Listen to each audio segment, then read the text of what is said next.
So students, अब हम बात करते हैं चार्ल्स लॉ की।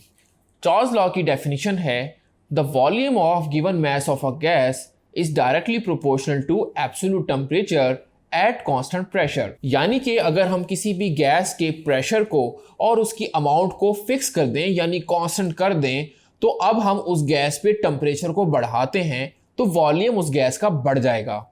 इसी तरह अगर हम कांस्टेंट प्रेशर और नंबर ऑफ मोल्स पे गैस का टेम्परेचर कम कर दें तो उसका वॉल्यूम उसी तरीके से कम हो जाएगा।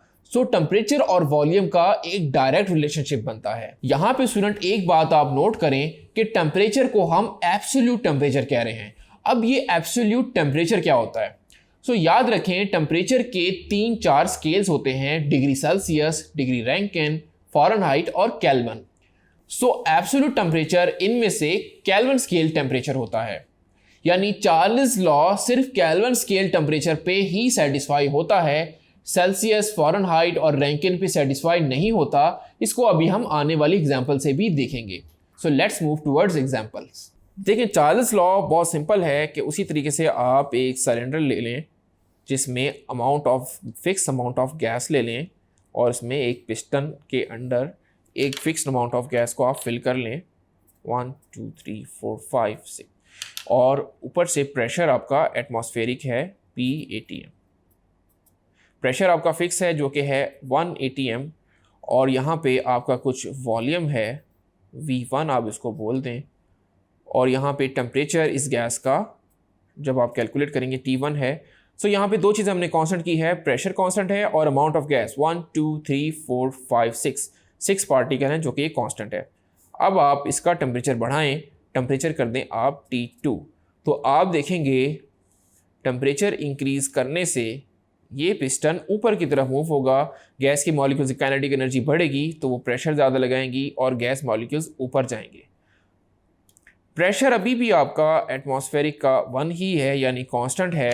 सो गैस के मॉलिक्यूल ये एक्सपेंड हुए एट कांस्टेंट प्रेशर, तो मॉलिक्यूल्स अभी भी 6 हैं लेकिन उनमें फासला ज़्यादा आ जाएगा 5 और 6 और इनका वॉल्यूम बढ़ जाएगा। ये वॉल्यूम आपका आ गया V2।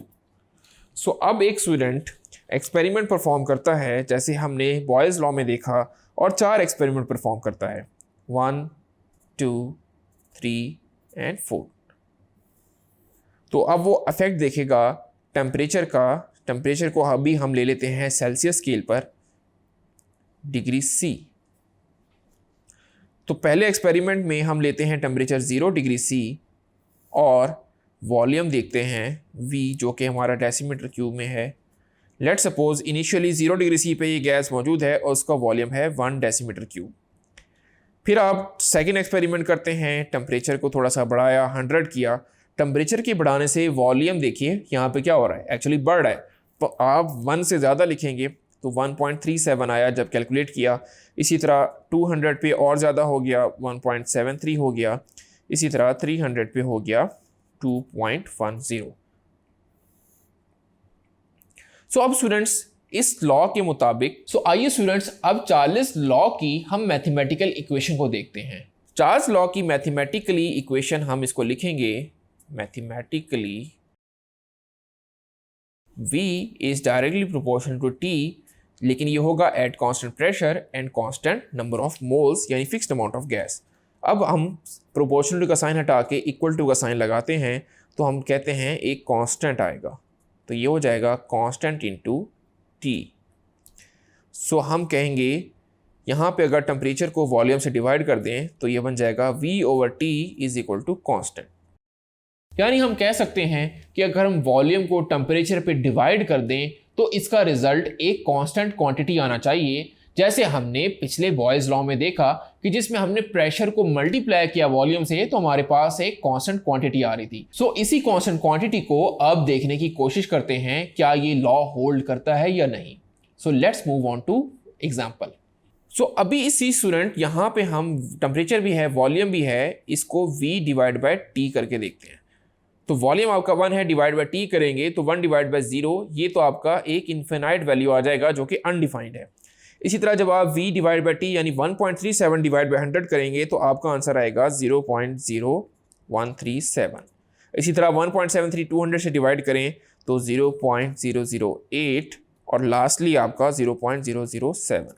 सो आप देख रहे हैं कि अगर हम टेम्परेचर को सेल्सियस स्केल पे ले लेते हैं और V/T को होल्ड करने की कोशिश करते हैं, सेटिस्फाई करने की कोशिश करते हैं, तो ये रिलेशनशिप होल्ड नहीं कर रहा और सेटिस्फाई नहीं हो रहा क्योंकि कांस्टेंट क्वांटिटी हमारे पास नहीं आ रही।